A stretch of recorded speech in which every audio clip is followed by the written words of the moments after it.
When you hear the word a leader, what comes to mind? I know most of us think of a leader as someone who is there to protect and defend the nation and its people. The first and most important responsibility of a leader is to his country or her country and its people.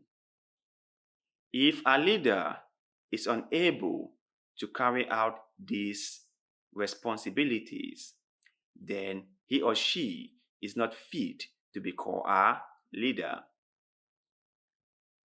So, our story for today is about the former president of Afghanistan, Ashraf Ghani, the guy who fled the country and allowed the Taliban to just walk into Kabul. He had an interview with CNN anchor Fareed, and he gave his own side of the story.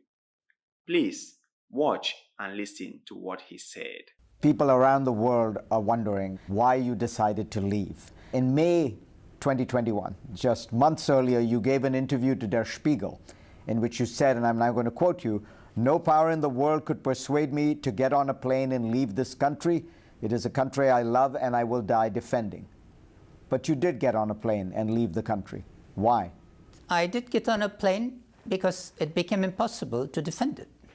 From the presidential ground, all the Presidential Protection Force melted and put on civilian clothes. The Minister of Defense had left.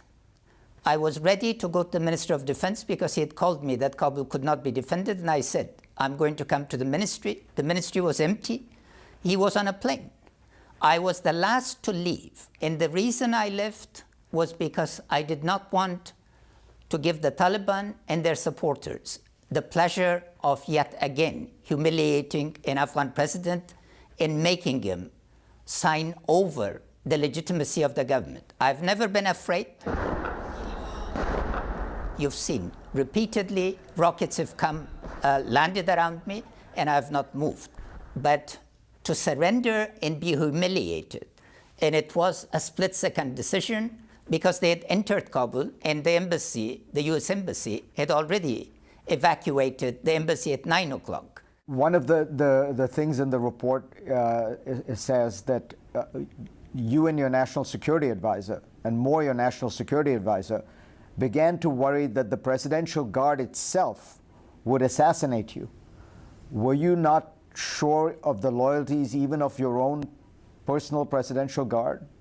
There was firing in the morning when I was in a meeting. I don't know who started firing, but it was very close. So they asked me to go inside. Cooks in the presidency were found with instruction. I think one was being offered $100,000 to poison me. So it is an environment that one needs to understand. You get into a helicopter, and when you take off, where do you think you're going? I thought I was going to the airport. It took off northwards. So after 15 or 20 minutes, I realized that we were not going to the airport. So I asked the National Security Advisor, and he said the airport was not safe. And on the plane, a decision was made then on the helicopter to go to Uzbekistan. There no preparation had been made anywhere else, as all the documentation shows, because I had no plans of leaving. You didn't have your passport with you? No. You didn't have your personal belongings with you? Nothing.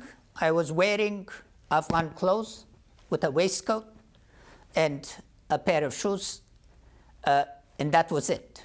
Okay, my brothers and sisters, you've heard what happened, right?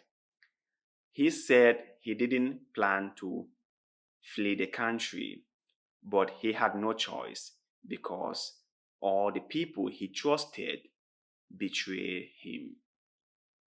It's funny that when people fail, they blame others. When they succeed, they praise themselves. When they succeed, it's all by their effort and endurance and perseverance. But when they fail, it's other people's fault. It's really funny. And we humans love playing this game.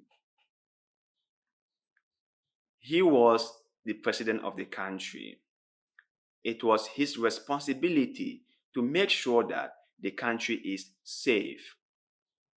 It was his job to ensure that the military is strong to defend the country.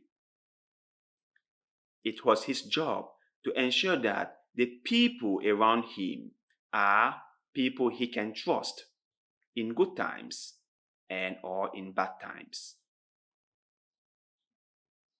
Corruption in Afghanistan was really hard. The people were suffering while government officials were embezzling money. The military was as weak as it could ever be, even though tens of billions of dollars were being pumped in to strengthen the military. The generals didn't do anything to strengthen the military. In fact, Taliban had discipline more than government forces. So, what I'm trying to say is that as a leader or as any person, success or failure depends on you. When you fail, blame yourself and look deeply on what caused you to fail. Do not try to blame others. As a leader that he was his job to make sure that the people of Afghanistan are safe.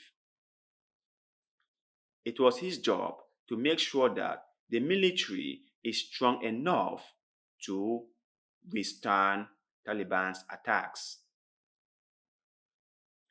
It was his job to make sure that the people with whom he surrounds himself with are people he can trust or he could trust, and are people who are giving him the truthful information.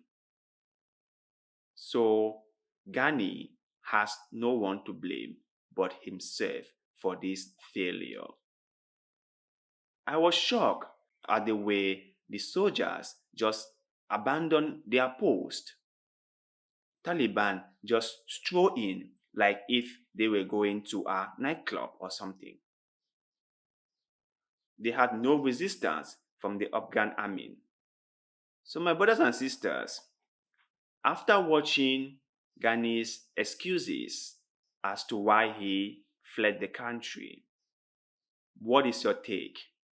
Do you think all these excuses are justifiable?